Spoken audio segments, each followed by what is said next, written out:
This video is an introduction to StreamFlowAnalysis. The goal of this exercise is to create a stage-discharge relationship for a stream bed, allowing us to determine the flow or discharge if we know the depth or stage of the stream at the gauge location.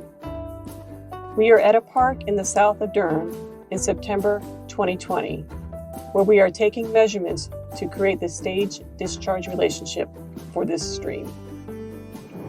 Notice the vegetation in the stream bed. One of the factors that affects the discharge, or the flow of water, is the surface on which it flows.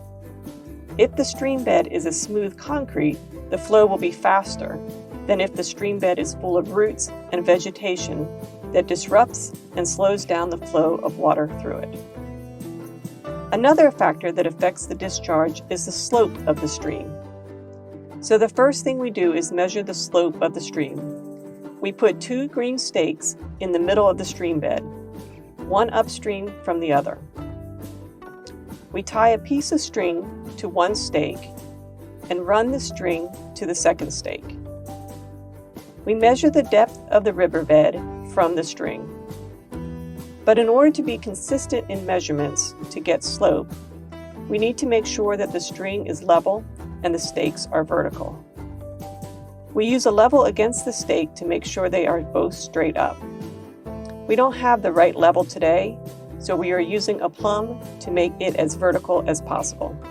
We hang a level on the string and adjust the strings on the stake so that the bubble is in the center of the level. Once we have the string at the same elevation for both stakes, we hang the plumb from the string. The plumb should just touch the bottom of the stream bed. Then we measure the length of this string with the plumb. This string length gives us the depth of the stream bed from a set point on the stake. We repeat this process for the stake downstream. Since we are measuring the depth of the stream from the same height at both stakes, which is the horizontal string between the 2 green stakes, when we get back to the classroom, we will manipulate this data to get the depth of the stream at each end. This will be the rise in our slope equation. To get the run of our slope equation, we measure the length of the riverbed between the 2 stakes. We use this measuring wheel. To start, we make sure that the measuring wheel is zeroed out.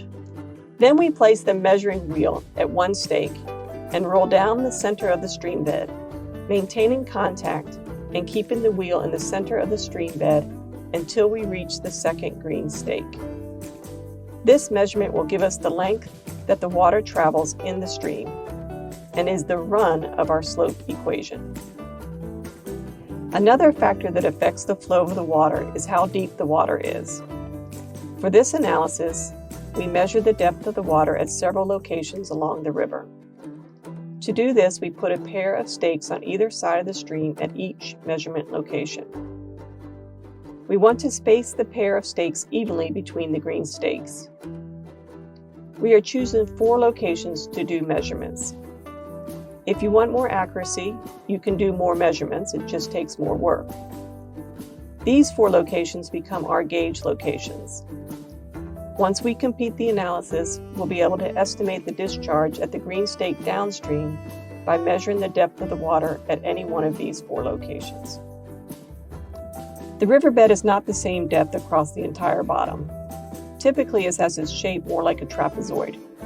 So rather than measuring just one depth at each stake location, we measure the profile of the stream at each of these 4 locations. To do that, we start by putting a string across one pair of red stakes as a reference point. Again, we want to make sure that the string is level, so we attach the level and adjust the strings until the bubble is in the middle of the level.